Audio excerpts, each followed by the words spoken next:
Okay, hello everyone. Can you hear me? What? Great. For those of you who don't know, my name is Kevin Frizz. I'm chair of Manhattan Community Board 5 Landmarks Committee. Thank you all for attending virtually tonight. I feel bad that this is our second virtual meeting in a row, but the Manhattan Borough President called for the community boards to meet virtually this week, given the weather. So at least we get spared the cold, which isn't the worst thing. Um, so we're still waiting. Oh no, we've got Zona now. So we have our vice chair and we have quorum. So I'll go ahead and get started. Um, so this is the Landmark Committee of Manhattan Community Board 5. We have one item on the agenda tonight. Many of you are familiar with the format of our meetings. The procedures are as follows. The applicant will give their full presentation uninterrupted. After the presentation, we'll move to questions from the board. After the committee questions, I will open up the floor to members of the public. And each member of the public who has a comment will have up to 2 minutes to speak on the topic at hand. After public comments, we'll move to committee business session. And during business session, only community board members are permitted to speak unless called upon by the chair. At that time, the committee will make a motion on the application and we'll take a vote. If the motion passes committee, it will be voted upon by the full board of Manhattan Community Board 5 at the next full board meeting. And the vote of that meeting will become the official position of Community Board 5. That resolution will then be sent to Landmarks Preservation Commission and any relevant agencies and elected officials. The next full board meeting is scheduled for Thursday, February 12th. We only have one item on the agenda tonight, and it is a window replacement at 2 Park Avenue, which is between 32nd and 33rd Street. It looks like the team is in place, so I will hand it over to you all. Take it away. Thank you for having us. I'm Caterina Roiatti, principal of TR Studio Architecture. With me is Winston Wolf, senior associate at TR Studio Architecture. And maybe a little later, Robert Rabosha, my partner, will also be able to join the conversation. The project, as it was just explained, is a window replacement plan. It's important to notice that it's not a window replacement master plan. It means that there is a difference. A master plan has no implementation timeframe. So the completion of the project could take many years. In this case, the owner of the building, Franco Rauseo, who was able to join tonight, is actually, you can see he joined. It entails the building-wide replacement of all windows on all facade, in this case above the building base, on a somewhat expedited schedule, as expedited and as it can be on such a big building, which is obviously always mostly occupied. And the intent is to replace all the windows with energy efficient, sound attenuating new aluminum windows that allow for ease of maintenance and cleaning while maximizing the glazing area. As you all know, 2 Park Avenue is a 28-story office building in the Murray Hill neighborhood of Manhattan in New York City. The structure, which sits along the west side of Park Avenue between 32nd and 33rd Street, was designed by Eli Jacques Kahn and was developed by Abe and Edelson from 1926 to 1928. It's important to notice that the same developer, and is the next page, developed at the same time, essentially, the building across the street at 1 Park Avenue, designed by another architect. And the two buildings actually had the same windows. We'll talk a little more later about this type of windows, but they were from a catalog and they were very commonly used. They were Campbell windows, and that's why, you know, we can see they were the same on two different buildings. The building 2 Park Avenue is known for its facade of brick and colored architectural terracotta, is an individual New York City landmark, and it was designated on date April 18, 2006. We have a few of the images that were included in the designation report. There were actually many images, but they all show that at the time of designation, the windows were all aluminum, double hung, undivided lights that had been installed in the 1980s, non-original. So this can be seen on all 4 facades. We have, I think, four images. You can see the existing windows clearly. We can go to, these are more images of the, out of the landmarks report.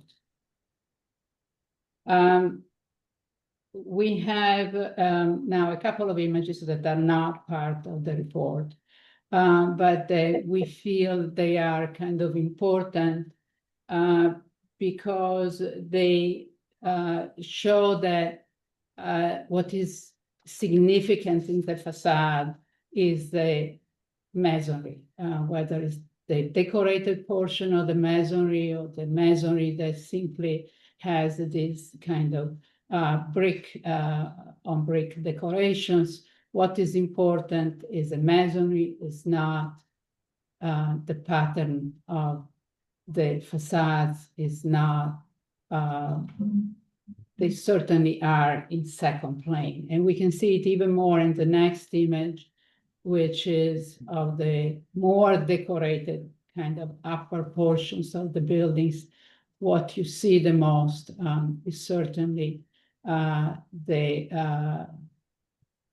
kind of texture of the decoration is almost like a textile, and the coloring, that's what is the significance in the kind of what you see most of the building. These are actually the upper floors that you hardly see on the street, but nevertheless. So we can go, I think, further. These are existing conditions, and the photos are taken from the public way. This is intentional because we wanted to give kind of a sense of how much you see of the windows from the street. As you can see, the upper floors are somewhat kind of present, but not, you cannot quite detect kind of very closely the type of windows that are up there. There are kind of limited, there is limited visibility on the 32nd and 33rd Street because they are narrow streets flanked by other tall buildings. The rear facade or the court facade, sometimes it's called the court facade, is really not visible from the street except for very small kind of portions high above. I want to go back a moment to the previous image. It's interesting, we found interesting that on the 3rd floor of the building, there are actually original single pane windows. And you can see them also on the image above. And they somewhat create a frame on which the kind of more decorated portion of the building sits.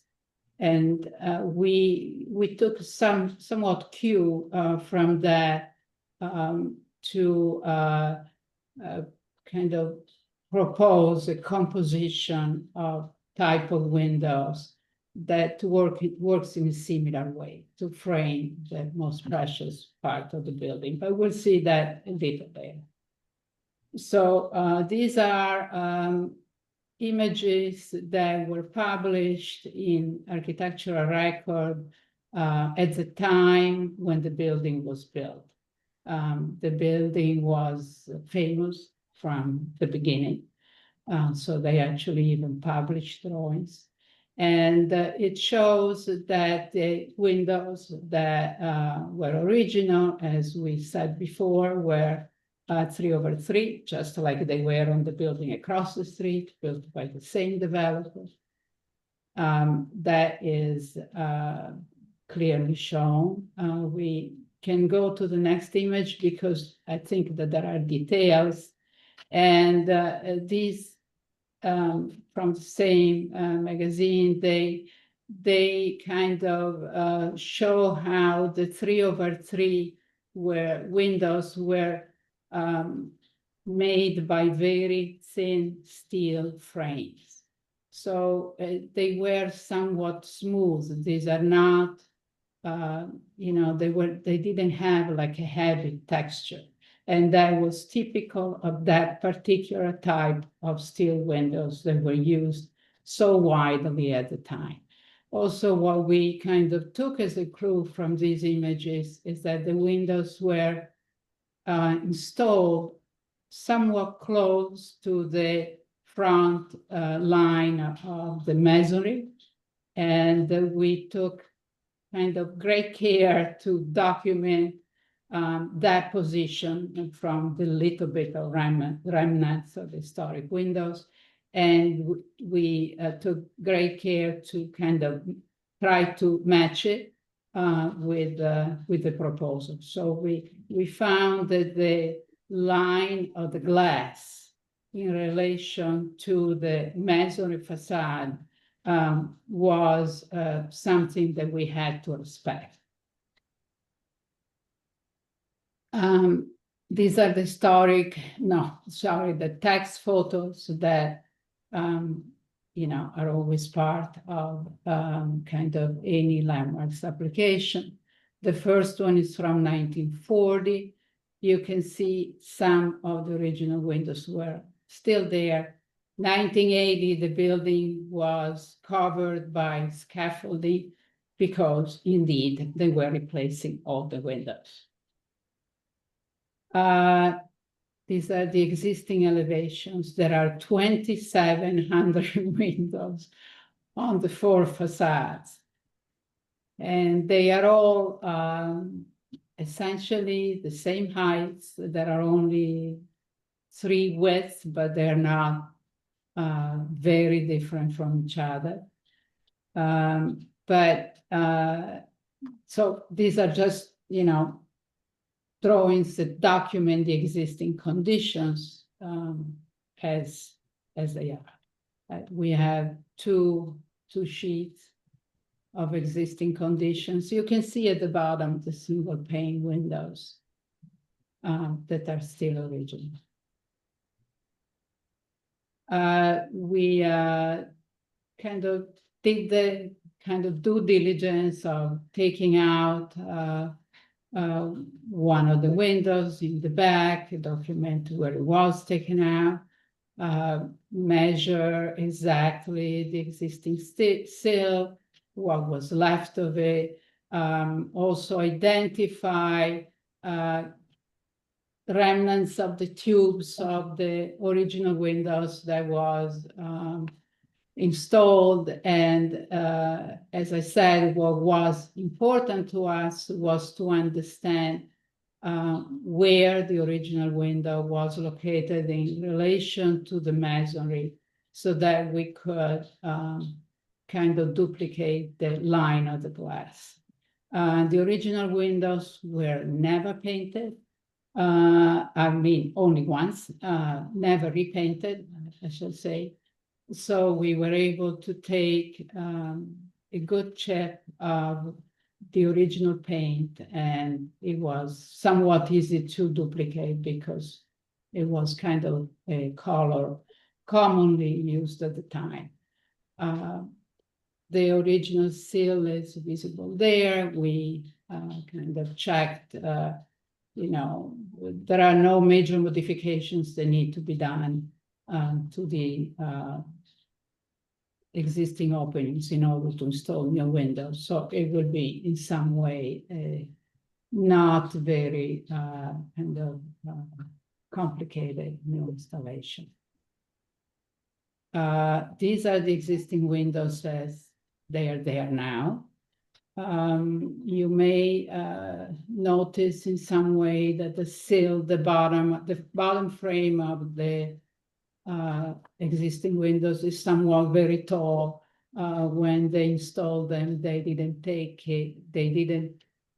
kind of pay any attention to kind of limit the size of these of the sill of the frame. They just wanted to cover what was there, you know, without kind of much care. They just boxed out everything. Let me put it that way.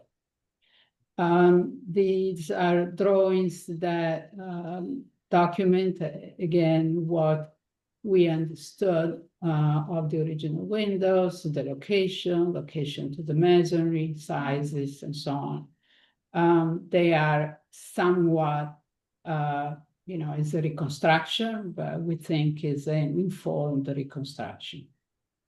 I think we can go to the next drawing. Yeah. Oh, existing and then proposed, right? Okay. No, this is, then, sorry, we had the existing window. Yeah, they start to look all the same after a while, but this is the existing, the existing double hung window with rather large frames. And as you can see, the sill is all kind of a big kind of metal boxing. It's now very elegant. These are the proposed elevations, and our, you know, our design proposes to duplicate 3/3 windows, and we have details for that, so we'll get into that a little later and how they operate. On the central and most visible portions of all the 3 visible facades, and single pane undivided windows on the 2 extreme kind of corners or pilasters, I don't know, turrets of the facade, which are less decorated, and of course the upper floors, because there is really no, they're now very visible. All these windows, whether they are undivided or 3/3, would operate as casement. The undivided as single casement, and the 3/3 simulated, only the bottom would be a casement. I think you have seen similar proposals recently. The Flatiron was one that had the bottom of the simulated double hung opening as a casement. All of this is becoming necessary because it really of maintenance. It's the only way to maintain the windows, clean the windows, and it's becoming kind of more and more common. These are the 32nd and 33rd side elevations. They're exactly the same, and they have the composition is the same. 3/3 on the kind of center field of the facade, the most decorated portions of the facade, and the undivided lights on the less visible, on the less decorated portions of the facade. And we kind of, as we said, we noticed these single pane windows on the third floor, so we're simply kind of continuing that framing going up the building. Windows are drawn on the very right of the sheet, the 3/3 and the casement. We can, I think, go on. This is the rear facade. They're just undivided lights. They're really not very visible at all.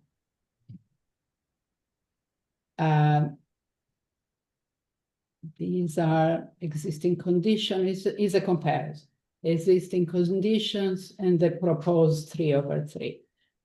The 3/3 is, we think, is nice. We really think that we have two proposals, two fabricators. They both really worked hard. It took quite a while to develop very thin frames, and I think they achieved it. As you can see, the top of the proposed is fixed, and the bottom opens as a casement. But the two planes are on, you know, the top and the bottom are on different planes, so it will read exactly like a simulated double hung. It will now be just applied frames, so to speak. It's more energy efficient. And of course, they're very energy efficient and, you know, sound attenuating and all of that. This time I said it correctly. Okay. Again, it's the same exact comparison, existing condition versus the proposed. The very heavy dotted line is a line of the glass. As we said at this point several times, we were concerned to maintain the location of the glass where it was originally and not as, you know, we didn't want to duplicate the position of the windows in the 1980s, which were pushed in the facade, and that gives a whole different reading. It's kind of rougher with more, you know, recesses. So that was important, and I think we achieved it. These are again details, existing versus proposed. Same thick line. This is the undivided light proposed window, and we'll have the same details, I believe. Section again is the position of the glass and same plan. These drawings are the comparison.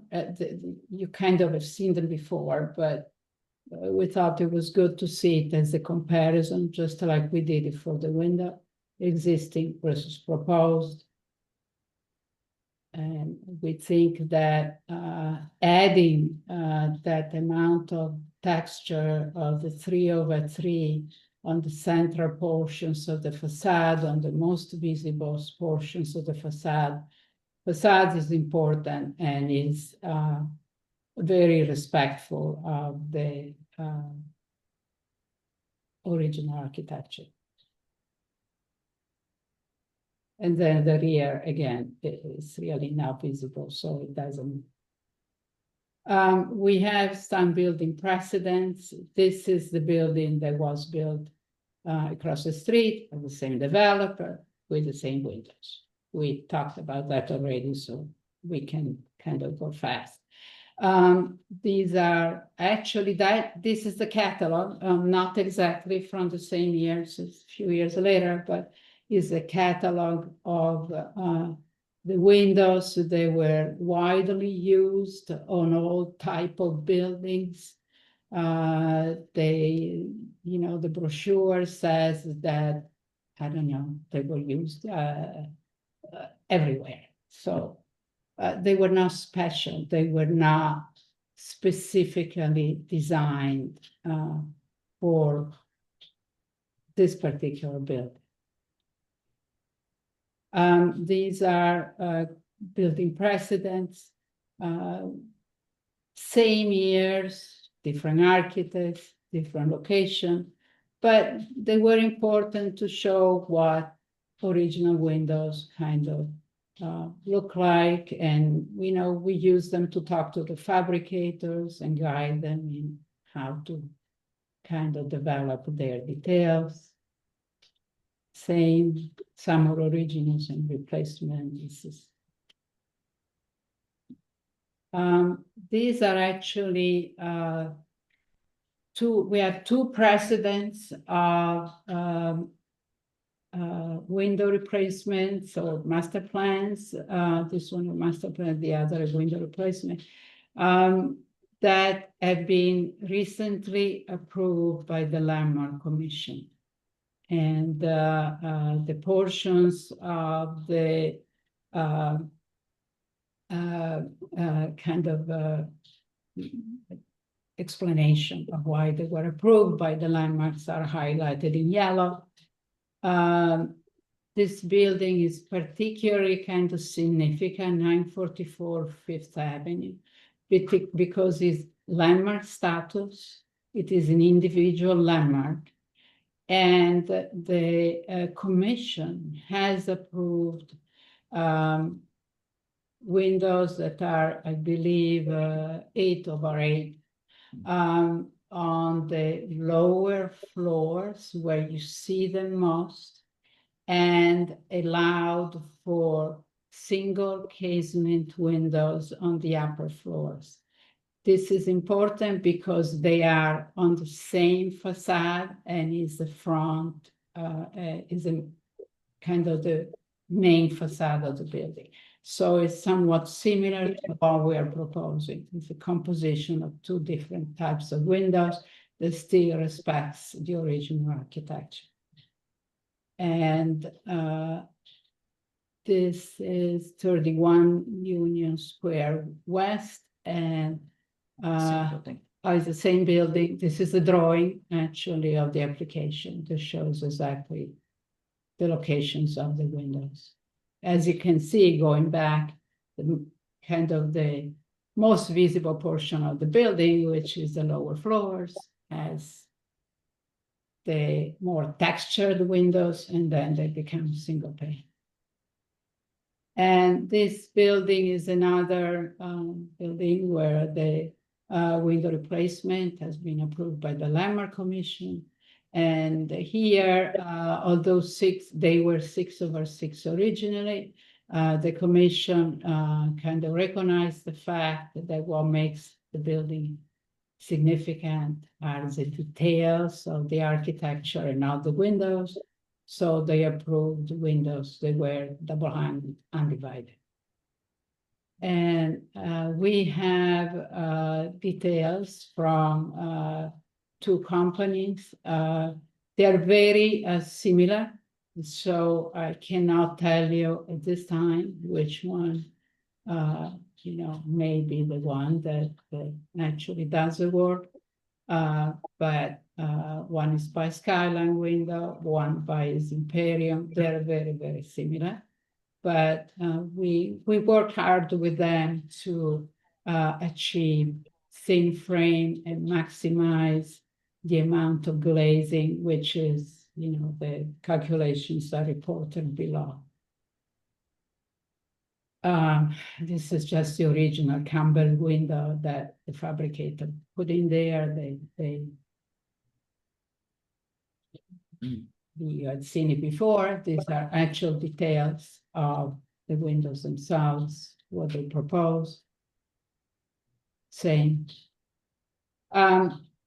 A lot of attention was put into not only minimize the size of the frames, but also kind of locate the window as close as possible to the sides, right? We wanted to avoid that kind of effect of the 1980s windows frames where they had boxed out everything. We were very careful with that.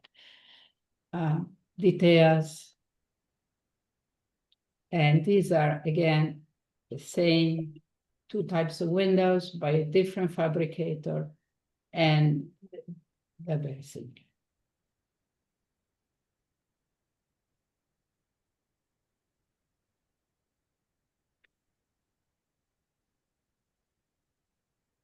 So that concludes our presentation, and please ask questions.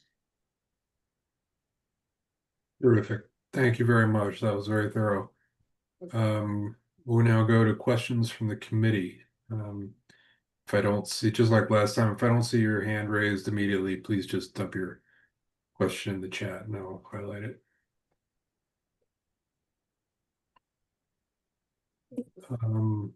Eugene, go ahead. Sorry, I missed the beginning because I signed in a little bit late, but I am coming to you live from the Landmarks headquarters office. Okay, the only one here Good to With- know you're holding down the fort for us. with my name tag holding down the fort, right? Thank you, Eugene. So what were the original windows on the building that were on there? I'm trying to understand. Were they the single or were they the 3/3? They were the 3/3. And we're going back to the same as the original, which were the 3/3. Yes. So On it's on the main, kind of most visible portions of the facade and most decorated, both. So we're going back to the original and getting rid of the stuff that was there in 1980s. Correct. And the material of the windows is going to be wood or is it going to be metal? Oh, no, it's gonna be metal. I'm sorry, I didn't say, I thought it was understood. Yes, they were steel before, so we are using. But the original, They were windows, steel, they were always steel, they were never wood, they were always steel, always steel. single pane, the original? No, they. it Sorry, was- single glass, meaning like or Yes. just single glass, right? So these are gonna be the same from the outside. They're gonna look the same, but they're gonna have two for insulation. They're gonna have two sheets of glass. Oh, yeah, this is all gonna be kind of, very insulated and all of that. Of course, that's intent.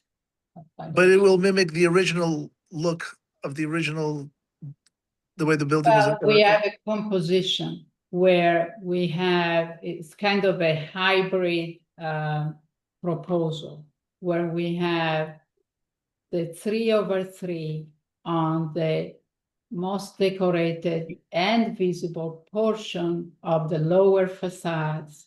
Uh-huh. And then we have single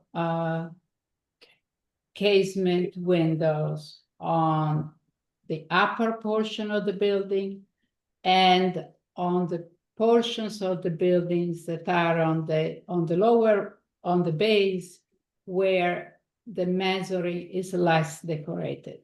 This took inspiration from the base of the building, which has existing undivided, fixed single pane windows Mhm. that somewhat frame the decorated portion of the building. So we carried that border of casement, undivided windows on the two sides of the building.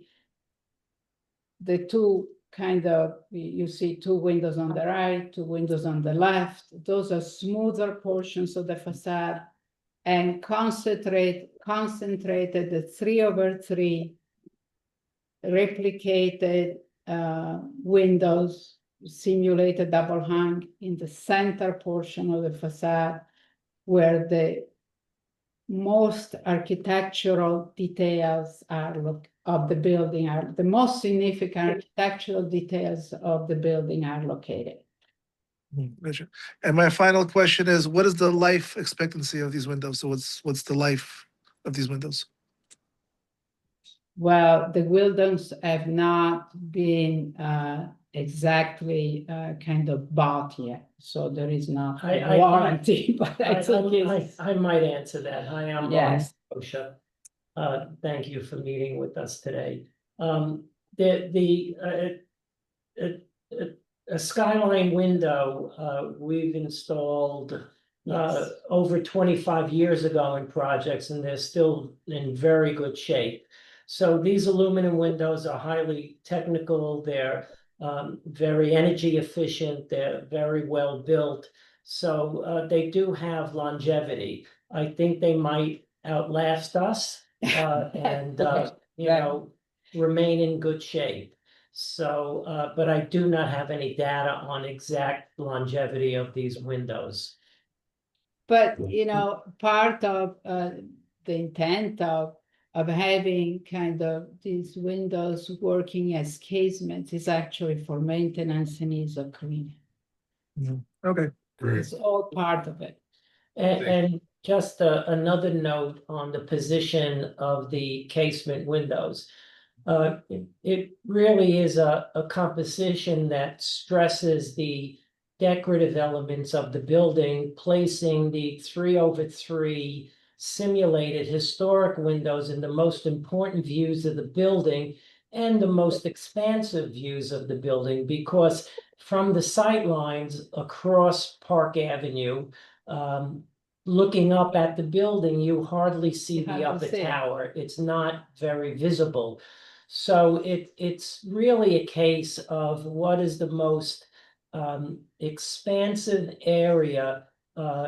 We're replicating the historic buildings and installing them, which will be in the sight lines, abundantly visible. So we really have placed the casement windows in the secondary positions of the building, given that we wanted to honor the historic window designs and bring the building, to marry the past with the present. So we believe that it's a very exciting solution, a very contemporary solution, and an energy efficient solution, and very good for the community, for the building, and for ownership. Great. Thank you Okay. very much. Thanks, Eugene. Good questions. More questions? Actually, I just had one follow-up. I'll go ahead. I'll call on myself. Why do the 3/3, the hybrid approach at all? Why not just do 3/3 over the whole building? It's an interesting question, and I think that some of this has been some of that direction was taken from Landmarks themselves, who feels that they've successfully developed a new kind of window that serves the buildings, that serves energy efficiency, that's good for maintenance, and they actually find them a very viable solution. These windows could have been dumbed down, but the effect is still the same with the casement and the double hung encasement below. And it really doesn't affect the statement that we're trying to make about the casement window, the 3/3 windows. So it really is, as you probably know, Landmarks, when they're on a good path, they not that they endorsed this or persuaded us to do it this way, but it was what was available that we also agreed was a good way to deal with the historic windows and have a contemporary, a modern, energy efficient window as well. Got it. Okay. And you had 944 in there as a comparable example. Are there any other obvious ones nearby that have this hybrid window setup?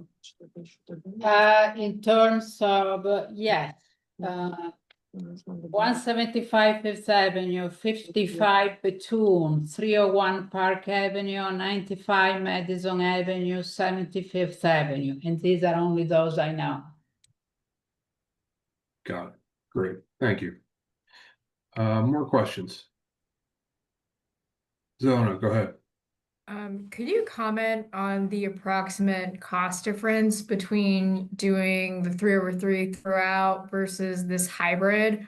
And also the difference between like using a steel alloy material similar to the original building versus going with aluminum? To date, we focused on design and we haven't focused on cost. As soon as there's an approval, we're going to do the, you know, the bids for these windows.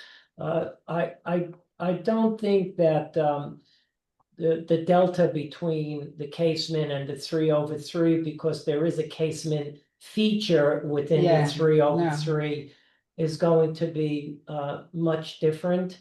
And I think that you know, in terms of the detail between the 3/3 encasement, the muntins are not integrated, they're simulated, so it really is another feature that is often utilized in order to get a historic look, and also with the 3,200 windows in total that are installed here, create some economic efficiency.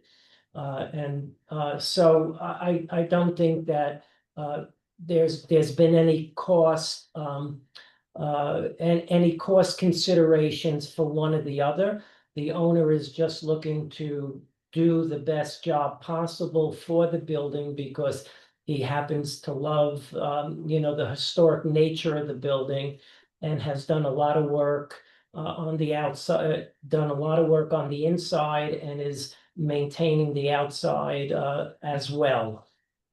I should also add that sorry, just quickly, the examples I read, except for Fifth Avenue, where they are aluminum on the outside, wood on the inside, but that was, you know, condominiums. They're all aluminum windows. They're not. And could you comment on like your statement that cost maybe isn't so much a consideration, just from the design perspective, the advantage of using a hybrid and also aluminum over steel? Well, steel technology is and let me backtrack, because I really wasn't addressing from a cost perspective a comparison between steel and aluminum. Steel fabrication is more expensive because it's a much different technology.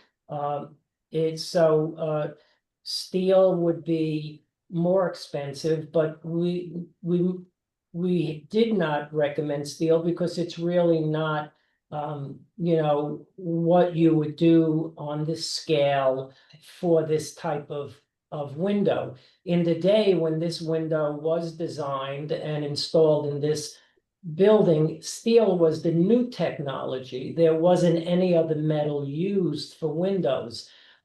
And steel labor for steel cost for steel artisans was much different than it is for labor costs for steel fabricators today.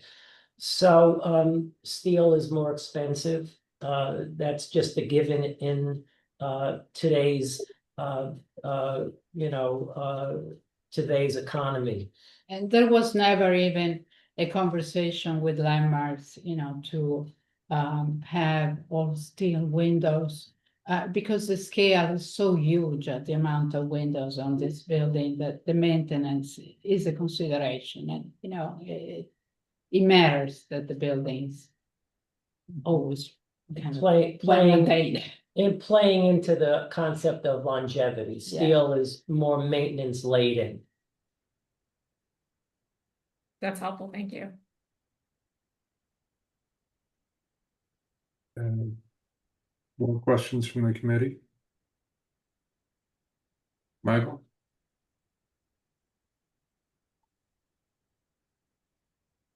I don't know how to raise my hand. I can't figure it out, so thanks for noticing me. Could you turn to page 31 for a moment, please?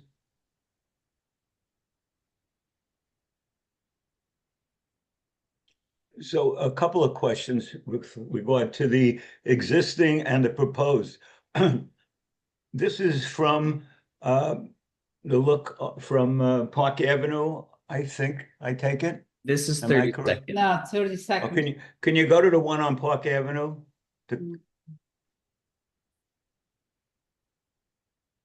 Okay, so I'm looking at these two drawings, and they really look a lot different, one from the next. When the building was landmarked, the look of the windows was the existing elevation, am I correct? Correct. So now, 20 years, 26 years later, no, 46 years later, we need new windows, and we're giving the building a really different look with this mass of triple hung windows.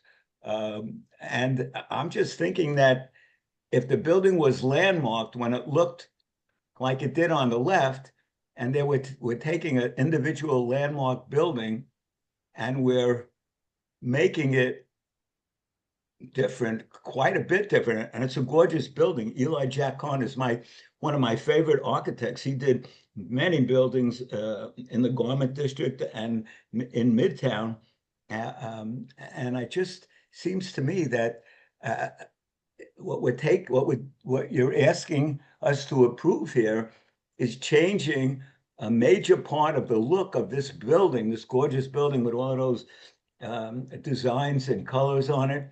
And I don't know if I can go along with this. That's just my thoughts. Thank you. So Michael, one of the requirements of changing the windows is that we take a look at the historic fabric. And the proposed elevation really considers the historic fabric. That's the 3/3 window. It wouldn't, if we were to replace the windows in kind with the 1980 retrofit double hung windows, landmarks would not approve it. Not approval. They would not want you to do that because they take this as an opportunity to harken back in time and revive some of revive the historic elements as much as possible. And what we're doing is we're honoring this great architect by, bringing back these 3/3 windows. And I can understand your sentiment from a perspective of, creating a point in time when the building was accepted and designated a landmark. But there would be other hurdles to overcome to achieve what you think might be an appropriate solution that we had no option to go to. Just to be clear, just kind of a clarifying point, the original windows pre-1980 were these triple pane Yes. windows, correct? Yes. Okay. Well, we don't know how many survived in the 1980s and if during prior period windows were being popped out and replaced No. willy-nilly as needed with just a simple double hung window. But this unification of the double hung windows in the 80s really was seemed like it was a massive retrofit of the most simple economical window available for such a large project. Got it. Okay. Sorry, Michael, did you have a follow-up? Can I finish up? Yeah. I don't suppose that you have a comparison like page 29, but for the proposed against the original before 1980 windows. I can No, go I, to the- I, I have I, that elevation. yeah. You have some old Yeah, photos, we, right? I think, do we have an elevation? in We there? had not side by side. Yeah, Well, let's just take a look at it. Use memory. No, no. I'm sorry, we Not don't with have the it. We three don't over have it. three. yeah. I'm sorry, no, we do not have a. We do not have. Thank you. We, Maybe the Architectural Digest picture has it, I think. Sorry, guys. yeah, we can go back. That's a drone. Yeah, see, it shows the 3/3 there. Yes, Those are the original windows, Michael. yes. Kind of bringing back the original look. Yeah, it's over the whole More than- structure, not just the. Yeah, more than what it was in the 1980s when they actually designated the building. The windows were already changed from what, you know, the original architect had specified. So we're kind of respecting, I mean, the building to go back to what it was. So we purchased this building a year ago, actually, December 27th. And it's basically a legacy asset for our company. We don't sell things, we keep them forever. So we really respect the beautiful, you know, historic nature of the building. I actually love the nature of the building. I've been trying to buy every single artifact wherever I can find it to preserve, you know, the history of the building. But we do have some challenges with, you know, keeping it energy efficient. And there are changes that need to be made in order to keep up with what the standards are in owning a building in New York City today. So we really studied this thing for the past 5-6 months to find the right product that brings back the actual character of the building, yet being able to, you know, keep up with the standards that are here today so that people can not, you know, freeze or sweat when they're in here and not make it too expensive to have a tenant in it. Great. Thanks, Franco. I appreciate that comment. More questions. Karen, did you have something? Thank you. I was in and out for a few minutes, but I caught most of the presentation. Thank you. And I admire the stewardship of the new building owner, and I think it's a great, very, very thorough application. Appreciate that. My question is, why aren't all of the windows in IGU or insulating glazing units? Why are some still remaining single pane glass? I was just curious. And what proportion is remaining single versus the energy efficient? Not single pane, the double pane, the single light, Yeah, Mhm. single light. single yeah. light. Single light. So, oh, maybe I just misread the detail. Hold on, I took Yeah, some. they're all insulated glass Yes. packages, meaning they're all Equal. energy efficient. Okay. And meet all the Yes, quality controls for energy efficiency. Okay, I misread when it said single pane. I thought it meant a we single pane may of have glass, made a not an mistake, IGU. or I may will No. check it. Yeah. Okay. You know, Yeah. thank you for Um, bringing that up. Yes. That's It clarifying. gets confusing, we'll I get have to it. say. Then I have a technical question. On the detail, the section through the windows, there's something called an aluminum panning at the head and the sill. And I was just curious what that is, if you could tell us, is that original? And that's why that's remaining? So if you zoom in on the right, the detail to the right. So this is the the head. existing. Oh, okay. So, So what they did the minimum kind of amount of work possible when they put the 1980s windows. So they covered, they took out the old window but left pieces and they covered it with boxing of aluminum, which is the panning. So it's a low tech way of kind of. And will dealing that be with it. removed? But we are minimizing it because it's definitely not original, so we're just making it as small as possible as it was in the original windows. That's all what you can do. So is that the new window detail? I can go to We the, can go to. Maybe the side by side, so it remains, but Yeah. it's gonna be minimized. So- And it was not Yeah, original, it was put in the box, eighties. Yeah. Yeah, correct. So- so it's narrower. So the exercise to make these windows more sympathetic was to make them feel, put them in the position of the existing windows and create,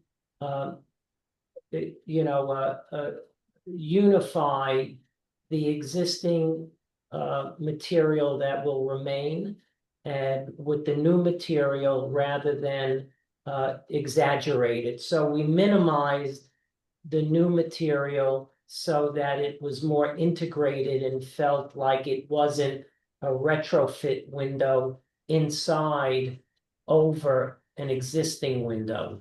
So it was all kind of composed to feel like one complete window rather than a window in an opening over a window. Yeah. Mm-hmm. Okay, thank you, I appreciate that. And I've got one more operational question. So I see the top light is fixed and the bottom light is operable. Yeah. Casement swinging in, is that for window washing and maintenance only? And Yeah. how would that be, like, what's the safety for that? So occupants can't, You open know, the window? office buildings don't need to have operable windows. I mean, that's just not a requirement. So the windows can be, locked, kept closed. Until, yeah, they Until- will be keyed. Yes. Right, so it's key just for cleaning. Correct. And Just they'll be cleaning, clean yes. from they'll be clean, the outside of the That's windows right. will be clean from the inside? Yes. Or is there a window washing rig? It's all It's all clean from from the inside. inside? Well, from the inside, You can clean it from the inside. open it up and clean up and clean Yeah. the window. That is the casement from the inside. Okay, Much thank you. simpler operation. Much simpler. Every window we have in the building is locked. Only our maintenance people and the cleaning people have access to Mhm. opening the window. No tenant is allowed to open the window. Except me, I open mine because I'm spoiled. You don't want anybody to open a window high up. I mean, it just doesn't make sense. Yeah. Yeah.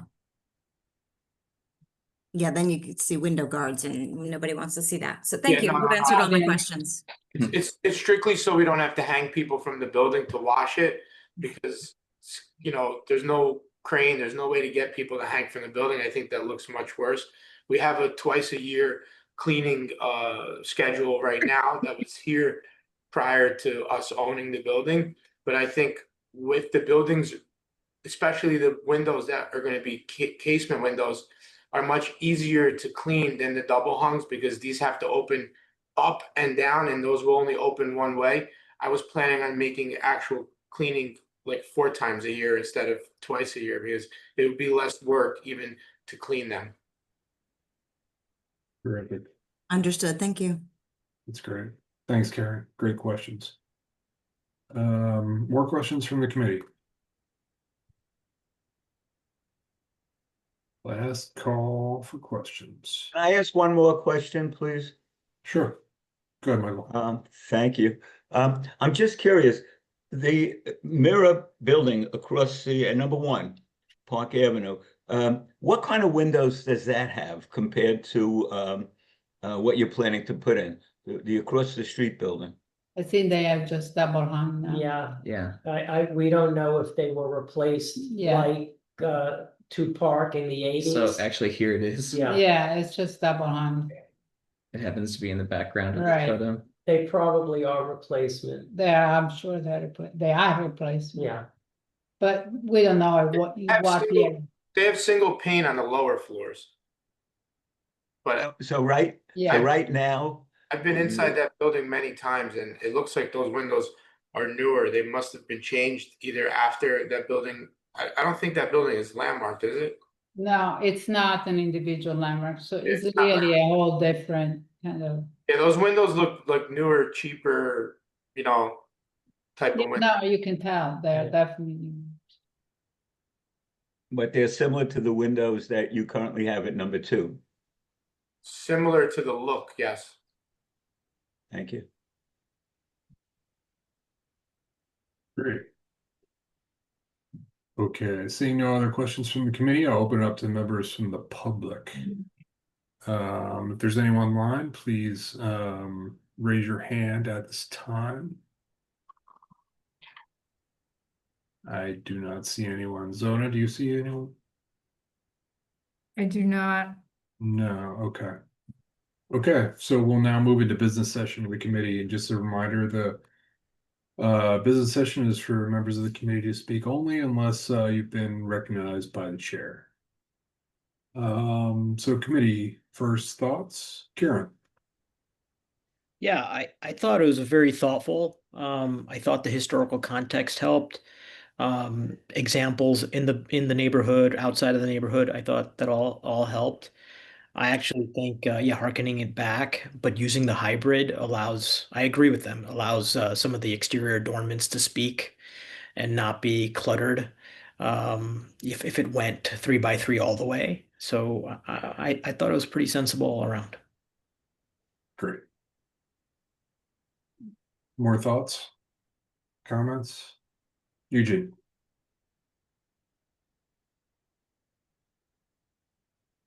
Okay, can you hear me? Yes. Okay. Franco, congratulations on your acquisition of a landmark.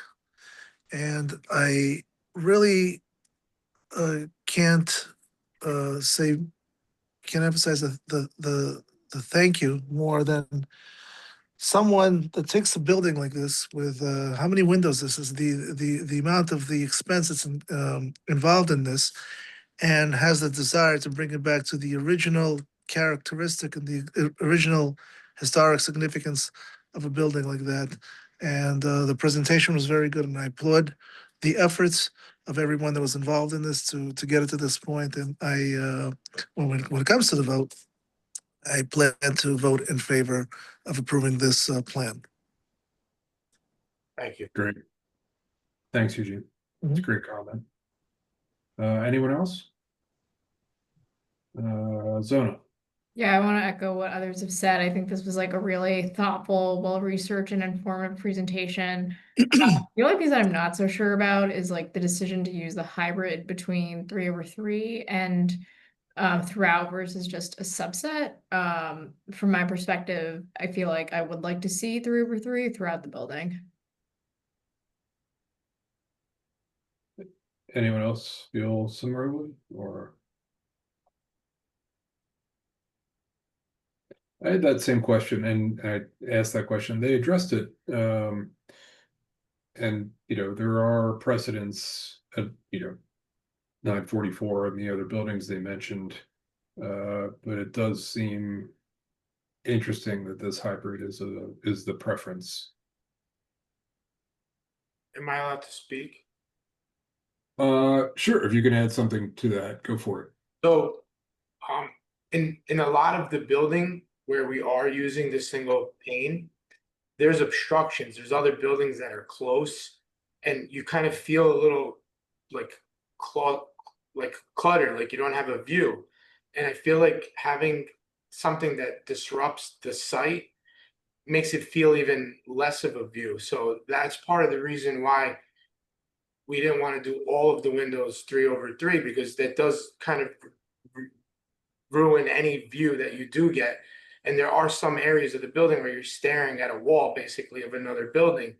So that was just a way of kind of helping that condition. And again, respecting the fact that the original building had 3/3 on Park Ave, where you have the most amount of sight, which is really where you would want a single pane window. We tried to kind of have the respect and take into consideration the original character of of the windows, but still give the rest of the building, anyone who has an office kind of on the back side of it where they don't have a view, at least a bigger pane to look out. Got it. Okay. I'm here every day, so I'm learning more about windows and how to look out than I've ever had to in my entire life. Got it. Okay, great. Thank you for that. That's good color. Robert. Yeah, I just wanted to say, great presentation. I don't, it's obvious to me, and I'm sure to everyone on the committee, that a lot of time, money, and thought went into this. And, I personally don't feel remotely positioned to second guess some of the decisions that were made, including around using 2 different types of windows. And I'll be enthusiastically supporting this application. Great. Okay. Any strong voices of disapproval? I'm not really, I kind of feel where this is going here. Anyone want to make a motion then? Motion to approve? Okay. Second. And a second. Second. Okay. Zona, do you want to do the call? Yeah. If I skip over you at the end, please let me know. Burstein, Yes, from the headquarters of the Landmarks Committee on Community Board 5, the answer is yes. thank you. Klein, Yes. Dipple, Yes. Briz, Yes. Harris, Yes. Kback, Yes. Mike, Mijatovic, Yes, from my office. thank you. Pagan, Yes. Patel, Yes. Tuckman, Yes. I am a yes. Jang, Yep. John, Pedrazi, Yes. did I miss anyone? I don't believe so, but motion passes unanimously. Congratulations. Thank you guys very much. It means a lot more to me than you guys would know. Great. Thank you to the Well- architect team. That was a great presentation, and thank you to Franco. I appreciate you coming at all, and also your comments are really helpful. It's always good to hear from the owners of these buildings in addition to the architects, just to kind of hear the spirit and, purpose and thrust behind what you're doing. It's really, as a landmarks committee, it's great to hear. When we finish, I'd love to invite you all to come see what it looks like when we're done. And, obviously, like I said, this is a legacy item for, asset for our company and for the family members who own it. And, we're proud of it, and we want to keep, making it better and preserving the nostalgia and the respect of it becoming a landmark building. Not everybody wants to own a landmark building because it turns into a pain. I got a lot of bosses. You see, look. What's the name of the Pardon me. company? What's the name of the company that owns the building? So our mother company is called Haddad Brands. We've been paying rent at 100 West 33rd for the past 35 years. And the reason for buying this asset was to move our company into a building that we own here in Manhattan. This is the one and only asset that we own in New York City. And for the purpose of moving our company, we have 530 employees here in Manhattan. We own the licensing to children's clothes, to children's brands. Very popular ones, like Nike. The garment district, you guys are from the garment district, yes? Yes, that's where we were, yes. I'm familiar with the name. My Terrific. dad. Well, thank you all again. We appreciate, again, our next full board meeting, I believe it's on our website, but I believe it's February 9th. Someone correct me if that's wrong. You're welcome to speak during the public session if you like. It shouldn't be a problem, but you're welcome to. February 12th. February 12th. Thank you, Michael. So that's our one application for tonight. So next we'll do anyone have any new business they'd like to landmark related new business?